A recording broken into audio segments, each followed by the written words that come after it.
Assalamualaikum warahmatullahi wabarakatuh.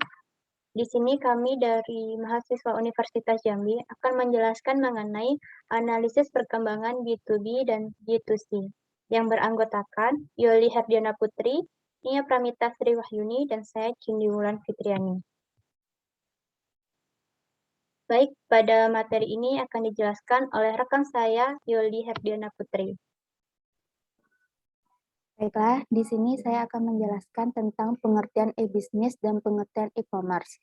E-bisnis merupakan kegiatan bisnis yang dilakukan secara otomatis dengan memanfaatkan jaringan komputer dan teknologi internet. E-bisnis memungkinkan suatu perusahaan untuk berhubungan dengan sistem pemrosesan data, baik internal maupun secara eksternal, agar lebih efisien dan fleksibel. E-bisnis sangat berperan dalam kehidupan sosial masyarakat pada saat ini. Selanjutnya ada pengertian e-commerce. E-commerce atau dalam bahasa Indonesia, perdagangan secara elektronik adalah aktivitas penyebaran, penjualan, pembelian, pemasaran produk, barang, dan jasa dengan memanfaatkan jaringan telekomunikasi seperti internet, televisi, jaringan komputer lainnya. Secara sederhana, e-commerce adalah proses pembelian maupun penjualan produk secara elektronik. E-commerce sendiri makin kian berkembang beberapa tahun belakangan ini dengan secara perlahan menggantikan toko tradisional atau offline.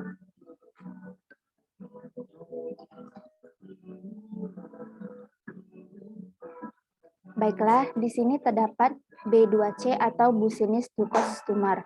B2C atau Business to Customer merupakan bisnis yang melakukan pelayanan atau penjualan barang dan jasa kepada konsumen perorangan atau grup secara langsung. Nah, di sini terdapat dari contoh perusahaan yang menggunakan B2C yaitu Bineka.com. Bineka.com adalah toko online pertama yang terdaftar di e-katalog LKPP serta mendapatkan penghargaan untuk dukungan keterbukaan data marketplace dari Kemkominfo 2018, kontribusi penerimaan negara WP VIP 1 dari Ditjen Pajak 2017 sampai 2019 serta dianugerahi Best Brand Awards pada tahun 2018 sampai 2019 dari CMO Asia.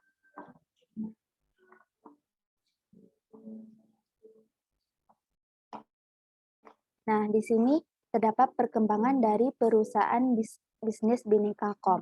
Bineka.com merupakan salah satu toko online terbesar di Indonesia yang didirikan pada tahun 1999 oleh Hendrik Bio dengan nama legal PT Bineka Mentari Dimensi atau BMD. Penjualan Bineka.com didukung oleh berbagai macam outlet fisik dari Bineka.com. Pada saat ini, Bineka.com sudah jauh berkembang dengan jumlah transaksi online perharinya mencapai 400 transaksi. Dengan jumlah ini hanya sekitar 2% total kunjungan online perharinya. Sedikit jumlah pembelanja online ini karena masih banyak orang Indonesia yang masih lebih percaya transaksi offline. BMD memanfaatkan internet www.bineka.com sebagai saluran distribusi alternatif. Dengan website ini, maka konsumen dapat mengetahui berbagai informasi mengenai harga dan spesifikasi komputer, perangkat hardware dan software, serta aksesorisnya. Juga kelengkapan fotografi, aneka gadget, hingga peralatan kantor dan home elektronik.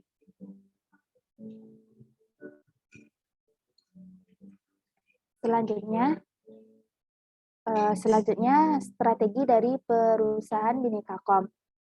Bineka.com sendiri menggunakan strategi omnichannel. Strategi omnichannel ini menjangkau semua pelanggan. Pendekatan yang berpusat pada pelanggan yang merupakan evolusi dari retail multi-channel. Strategi ini merujuk pada variasi alat untuk berhubungan dengan pelanggan dan customer experience yang sama di berbagai channel belanja. Channelnya bisa berupa toko online. Di samping itu, Bineka juga berencana membangun toko luring atau offline untuk dijadikan kantor sekaligus tempat pengiklanan. Bineka juga berencana mengintegrasikan toko online dan offline-nya sehingga pengguna akan merasakan pengalaman yang lebih baik di kedua channel penjualannya. Selanjutnya, saya kembalikan ke moderator.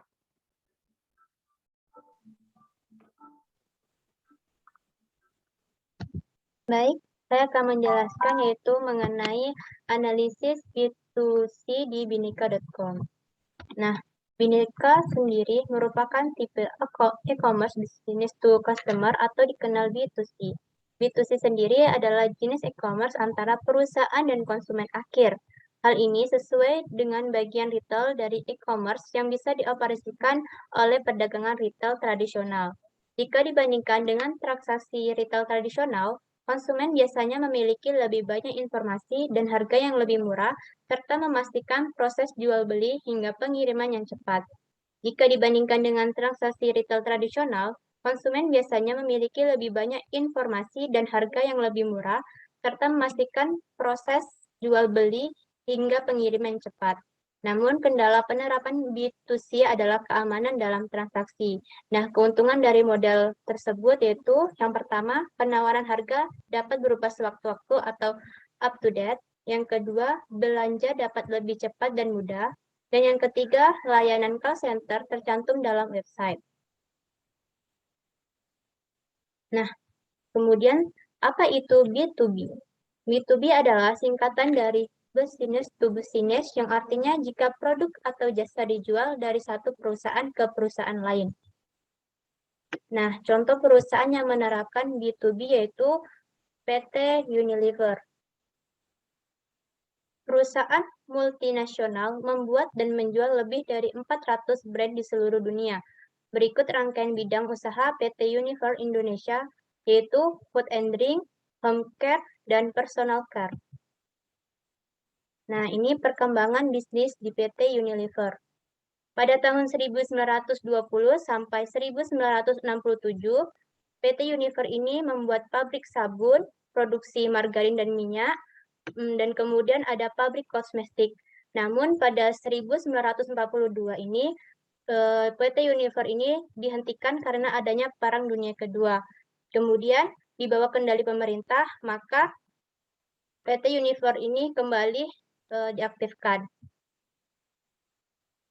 Nah, kemudian pada tahun 1981 sampai 1998 ini, PT Unilever ini membuat Go Public terdaftar di Bursa Efek Jakarta, kemudian perkembangan pabrik semakin meningkat, terjun juga di bisnis teh. Kemudian penggabungan instalasi produksi Cikarang Pungkut. Nah, pada tahun 1999 sampai 2008 ini, PT Unilever banyak sekali terjun di bisnis-bisnis, seperti di deterjen, kecap, maupun pabrik teh di Cikarang. Dan kemudian terjun ke bisnis minuman sari buah. Nah, selanjutnya akan dijelaskan oleh rekan saya, Nia Pramita Sriwahyuni. Baik, terima kasih moderator. Di sini saya akan menjelaskan apa saja strategi yang digunakan oleh PT Unilever. Yang pertama itu strategi diferensiasi produk. PT Unilever menciptakan dan mengembangkan produk-produk yang baru yang tepat guna. Lalu yang kedua, kepemimpinan harga yang rendah. Yang ketiga, segmentasi pasar. PT Unilever sadar karena banyaknya kompetitor yang ingin bersaing. Jadi, PT Unilever lebih memperhatikan segmentasi pasarnya. Lalu, fokus pada peluang pasar. Yang selanjutnya, strategi penjualan atau promosi. Promosi yang dilakukan oleh PT Unilever bisa secara langsung. Lalu strategi sumber daya manusia.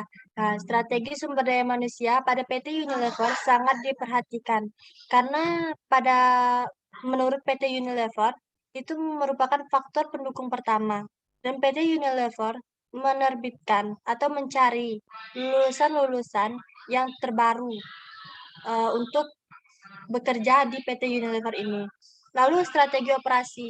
Dan selanjutnya strategi teknologi informasi.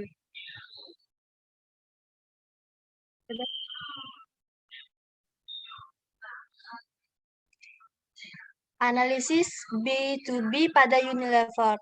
Unilever merupakan salah satu jenis model bisnis B2B.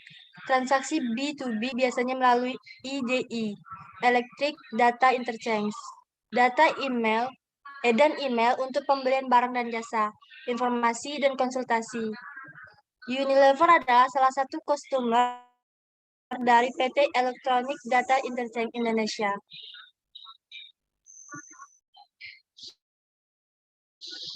Beberapa kerjasama yang dilakukan oleh PT Unilever. Yang pertama, PT Unilever bekerja sama dengan Tralali.com yang merupakan B2B marketplace terbesar di Indonesia. Lalu yang kedua, Pepsodent sebagai salah satu produk yang dikeluarkan oleh PT Unilever Indonesia, menjalin kerjasama dengan Persatuan Dokter Gigi Indonesia. Yang ketiga, PT Unilever juga bekerja sama dengan Gojek untuk memberikan dampak positif bagi konsumen melalui GoToko yang baru saja diluncurkan pada tahun 2020 yang lalu. GoToko merupakan platform digital B2B yang menghubungkan para pelaku usaha mikro, kecil, dan menengah (UMKM) di Indonesia dengan perusahaan barang konsumen terkemuka. Proses pembuatan brand PT Unilever.